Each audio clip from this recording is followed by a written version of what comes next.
Olá, sejam bem-vindos para mais um vídeo de física. Hoje nós vamos corrigir alguns exercícios e o primeiro dele trata do seguinte: um bloco de massa de 10 kg se encontra sobre uma superfície horizontal. Queremos calcular a força normal que a superfície exerce sobre esse bloco. Bom, a primeira coisa que a gente faz é tentar compreender o que está acontecendo. Para isso a gente faz esse desenho, um desenho que modela o problema. Aqui nós temos uma superfície e um bloco de 10 kg sobre essa superfície, 10 kg de massa. A força peso é a força que age nesse sentido de cima para baixo, na vertical, e a força normal é uma força que tem o mesmo módulo, mesma direção que a força peso, porém em sentido oposto. Então, fica de baixo para cima, uma força que sobe anulando a força peso. E a força peso, a gente sabe que é dado por peso igual a massa vezes a aceleração gravitacional. Como a força normal é igual a força peso, força normal vou chamar de Fn para poder evitar a confusão de notação, uma vez que a unidade de medida de força é utilizado o Newton e a gente utiliza o N para isso.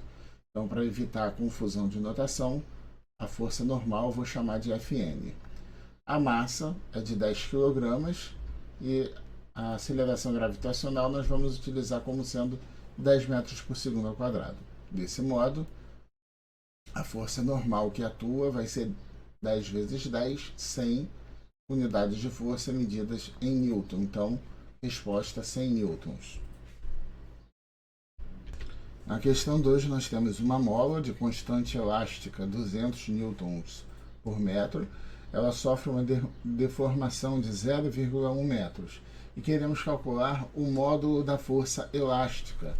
Bom, a força elástica, que a gente está representando dessa forma, ela é dada pela constante elástica multiplicado pela deformação dada. A deformação aqui foi de 0,1 metros e é importante utilizar sempre a unidade de medida correta.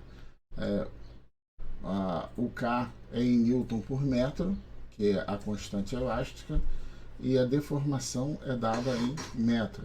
Então, se num problema tiver a deformação em centímetro, é importante passar para metro para poder aplicar essa fórmula.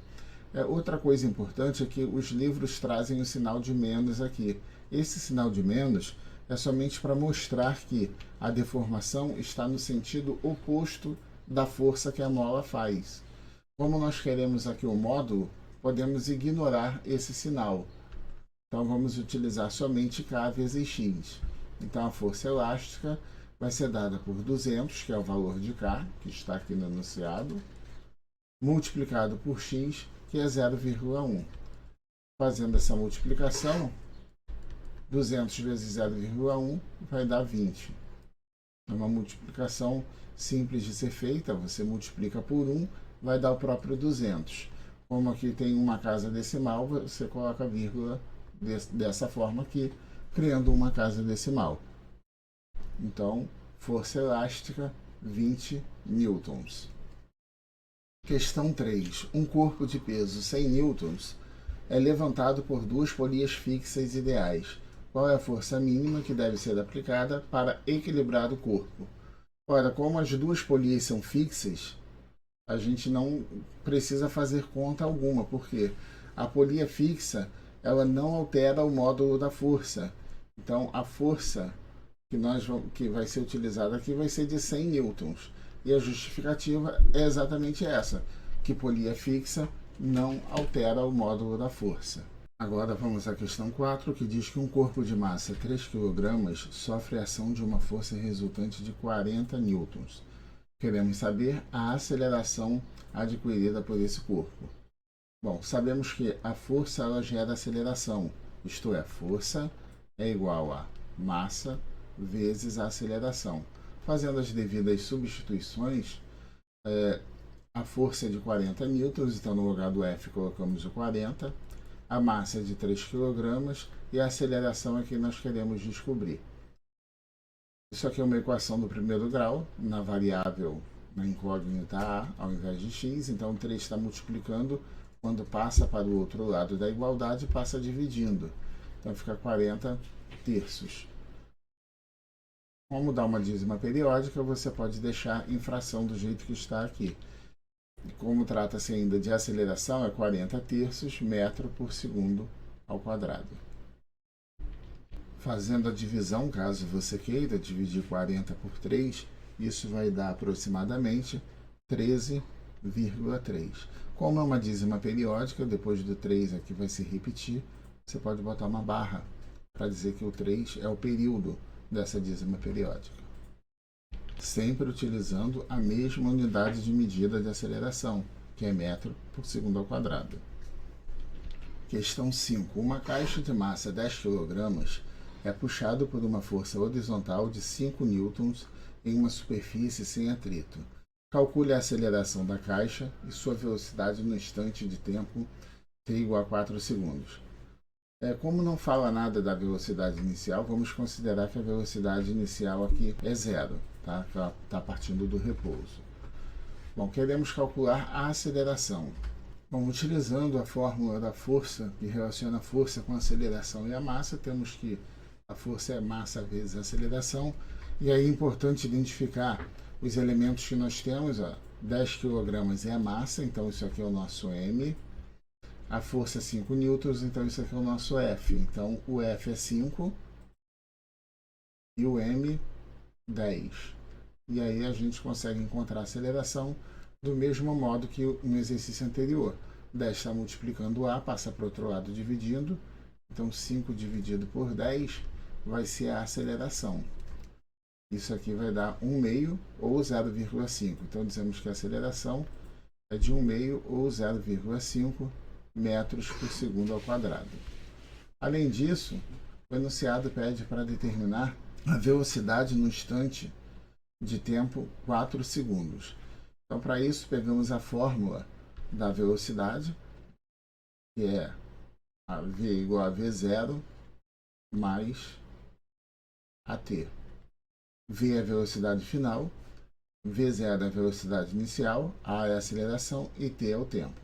Fazendo as devidas substituições aqui, a velocidade inicial é zero, porque a gente está considerando que ela partiu do repouso. Então, aqui vai ser zero. A aceleração, 0,5 metros por segundo ao quadrado. Então, no lugar do A, colocamos 0,5 ou 1/2, tá? Isso aqui também pode ser representado por 1/2, e para fazer cálculo a mesma coisa, vezes o tempo, que é 4 segundos. Então vai ser 0,5 vezes 4, fazendo essa multiplicação você vai encontrar 2. Então a velocidade é de 2 metros por segundo no instante de tempo 4 segundos. Questão 6. Um bloco de massa 10 kg está sobre uma superfície horizontal. Sabendo que o coeficiente de atrito cinético é 0,5, qual é a força de atrito cinético? Então, força de atrito cinético é quando o bloco está em movimento. Então, nesse caso, não vai fazer diferença para a fórmula, mas nesse caso aqui, o bloco ele já está em movimento. Então, sabemos que a força de atrito, que a gente representa dessa forma aqui, FAT, isso aqui é dada pelo coeficiente de atrito multiplicado pela força normal.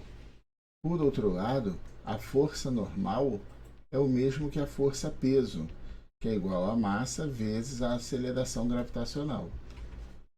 Fazendo a devida substituição aqui, eu tenho que a força de atrito é igual ao coeficiente de atrito, que é 0,5, multiplicado pela força normal. Como eu não sei ainda qual é a força normal, eu substituo aqui nessa fórmula para encontrar a força normal. Depois de encontrar a força normal, nós vamos substituir na fórmula anterior. A força normal vai ser a massa, que é de 10, vezes a aceleração gravitacional, que é 10 metros por segundo ao quadrado. Fazendo essa multiplicação, temos que a força normal é de 100 newtons. Agora que nós sabemos qual é a força normal, pegamos esse valor e substituímos aqui na fórmula. Então é 0,5 vezes 100. Então a força de atrito vai ser 50 newtons. Essa é a força de atrito desse problema. Questão 7. Um carro carregando uma bagagem no porta-malas trafegava em linha reta a uma velocidade de 72 km por hora. O coeficiente de atrito estático entre a bagagem e a superfície do porta-malas é de 0,6. Sabendo disso, e ao notar um sinal vermelho à frente, o motorista freia suavemente o carro para que a bagagem não deslize.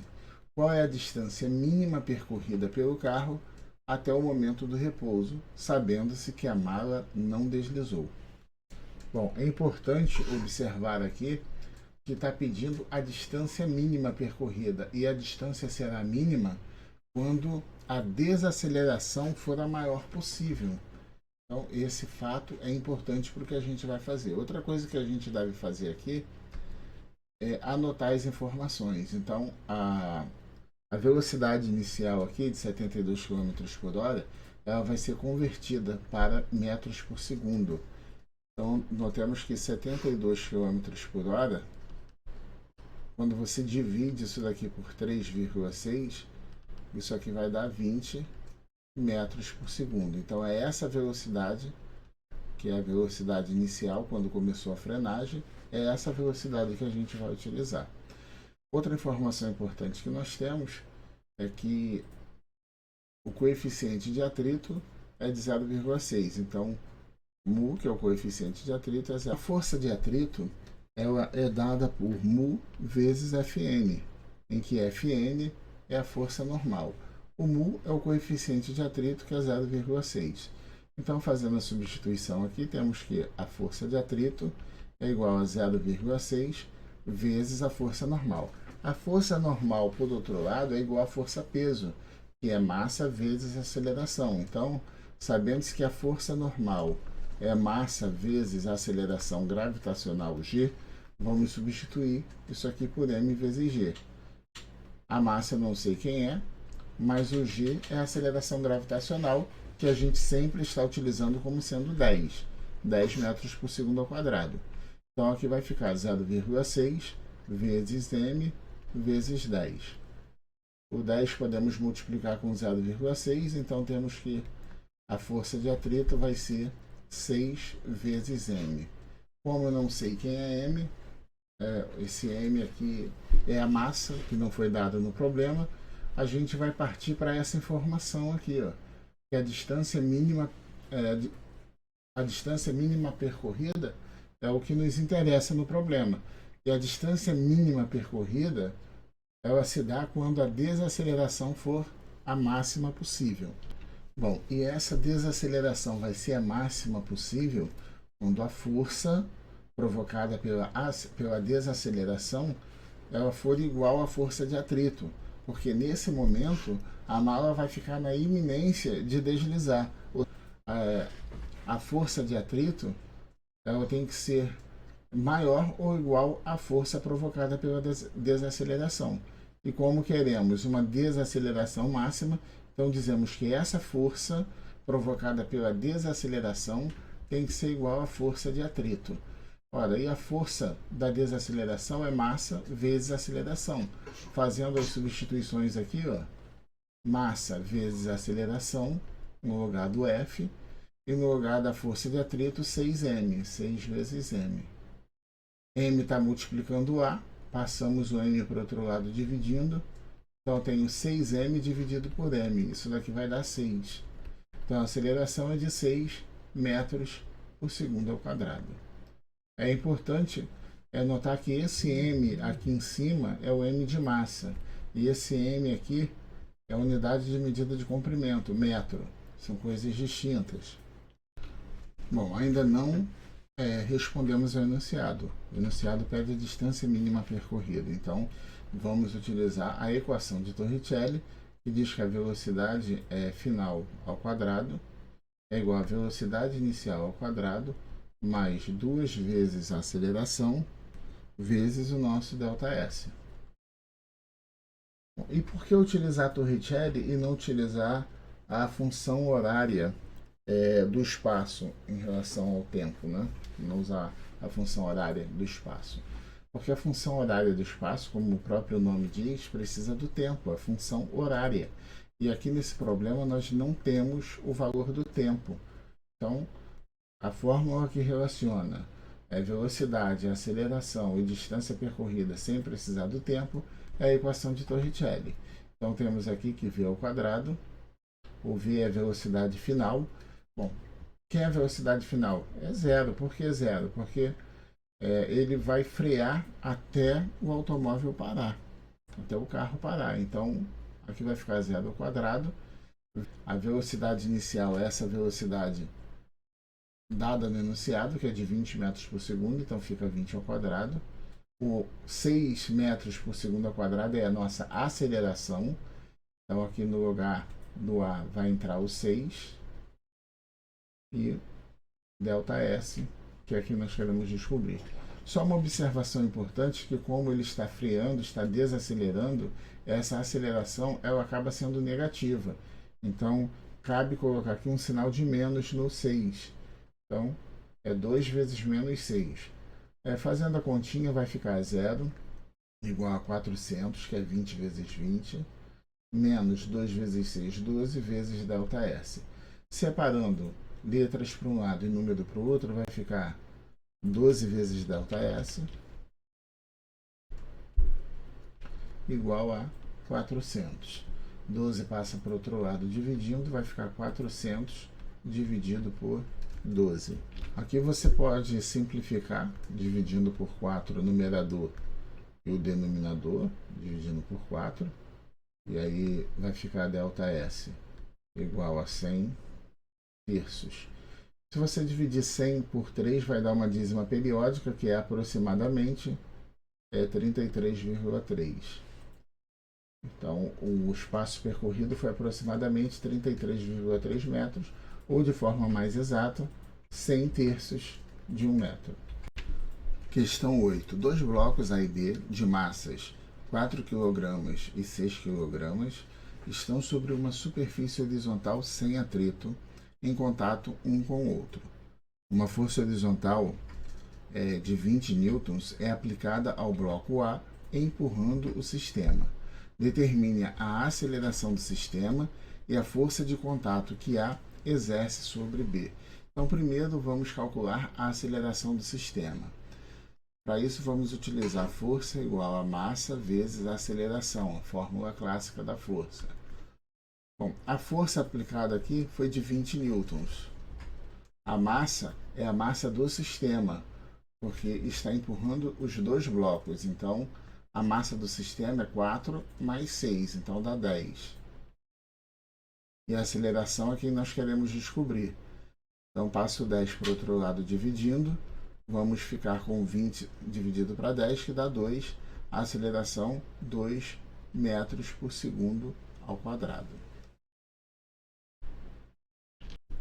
Queremos agora a força que A exerce sobre o corpo B. Então, queremos a força, chamar de FA, a força que A exerce. Isso vai ser a massa de A, porque a gente está trabalhando em cima do corpo A, vezes a aceleração. A aceleração que o corpo A recebe é a mesma aceleração do sistema. Então, aqui não precisa botar o Azinho, esse A subscrito, porque a aceleração dele é a mesma do sistema. Então, eu vou deixar somente o A dessa forma. Bom, então, a força que A exerce sobre B é a massa de A, que no caso é 4 kg, vezes a aceleração, que é de 2. Então, a força que A exerce sobre B é de 8 newtons. Vamos para a próxima questão. Questão 9 está dizendo que um corpo de peso 160 kg, e aí a gente já vê que tem um erro de digitação aqui, ó. Aqui não é peso, é massa. Por que massa? Porque a unidade de medida é em quilogramas, então é massa, não é peso. É levantado com 4 polias fixas ideais. Desprezando o atrito e o peso da polia, qual é a força necessária para equilibrar o corpo? Bom, esse é um caso em que não precisa de conta, porque as polias são fixas, ó. Então não precisa se matar fazendo conta. A polia fixa não altera o módulo da força. Então a força aplicada é a mesma força peso, que é a massa vezes a aceleração gravitacional. Então essa força peso vai ser 160 vezes a gravidade, que é 10, o que vai nos dar uma força de 1.600 newtons. E a força é a mesma porque, como foi falado em exercício anterior e repetido agora, a força em polias fixas não é alterada em módulo. Questão 10. Suponha que na imagem abaixo a caixa tenha massa de 120 kg e que o homem esteja aplicando uma força constante de 1.300 newtons. Verifique se a caixa está subindo ou se ela está descendo. Então, a primeira coisa que a gente tem que calcular é a força-peso. A força-peso, apesar de estar em polias móveis, a força-peso não muda. O que muda aqui é a força de tração necessária para manter o sistema em equilíbrio. Então, essa definição é importante ter em mente. Então, a força-peso é a massa vezes a aceleração gravitacional. Fazendo as substituições, a força-peso vai ser a massa da caixa, que é 120, multiplicado pela gravidade, e aí temos que a força-peso é de 1.200 newtons. Isso daqui é a força-peso. Bom, e como a força aplicada aqui é de 1.300 newtons, ainda que fosse em uma polia fixa, a caixa já estaria subindo. Mas por desencargo de consciência, nós vamos calcular a força de tração. Vou chamar de FT assim, força de tração. A força de tração, que é a força aplicada ali, é a força inicial de 1.300 newtons. Como nós temos aqui 3 polias, então isso daqui vai ser potencializado por 2 elevado a 3. Então a força de tração vai ser 1.300 vezes 8. Ou seja, a força de tração é de 10.400 newtons. É uma força bem maior do que a força-peso. Logo, a caixa está subindo. Para finalizar, temos a questão 11, um corpo de peso 160 kg. Mais uma vez aqui foi digitado errado, aqui não é peso, aqui é massa. Tá? Então, um corpo de massa 160 kg é levantado com 4 polias móveis ideais. Então, aqui as polias são móveis. Tá? Desprezando o atrito e o peso da polia, qual é a força necessária para equilibrar o sistema? Então, primeiro vamos calcular a força-peso. A força-peso é a massa vezes a gravidade. Então, a força-peso vai ser 160 kg vezes a aceleração gravitacional, que é 10 metros por segundo ao quadrado. Isso vai dar 1.600 newtons. Isso aqui é a força-peso. Então, se fosse uma única polia fixa, tá? Desse jeito aqui, ó, com uma caixa aqui na ponta e uma pessoa aqui puxando, dessa forma, teria que ser 1.600 newtons para poder manter o sistema em equilíbrio. Porém, todavia, contudo, o que nós temos aqui são 4 polias móveis. Então, a força necessária para manter o equilíbrio, chamada de força EQ, ou força de equilíbrio, ou força de tração para manter o equilíbrio, ela vai ser essa força-peso, vou botar o P, dividido por 2 elevado a N, em que N é o número de polias móveis. Então, a força para manter o equilíbrio vai ser 1.600 dividido por 2 elevado a 4, porque são 4 polias móveis. Então, vai ficar 2 elevado a 4 no denominador. Fazendo essa continha, vai ficar 1.600. 2 elevado a 4 vai dar 16. 1.600 dividido por 16, isso aqui vai dar 100 newtons. Então, a resposta é que a força necessária é de 100 newtons. E não de 1.600 newtons, como seria caso tivéssemos apenas uma polia fixa. Como nós temos 4 móveis, essa força se reduz à 16ª parte. Ou seja, faz bem menos força para poder manter o sistema em equilíbrio. Bons estudos para todos e até a próxima.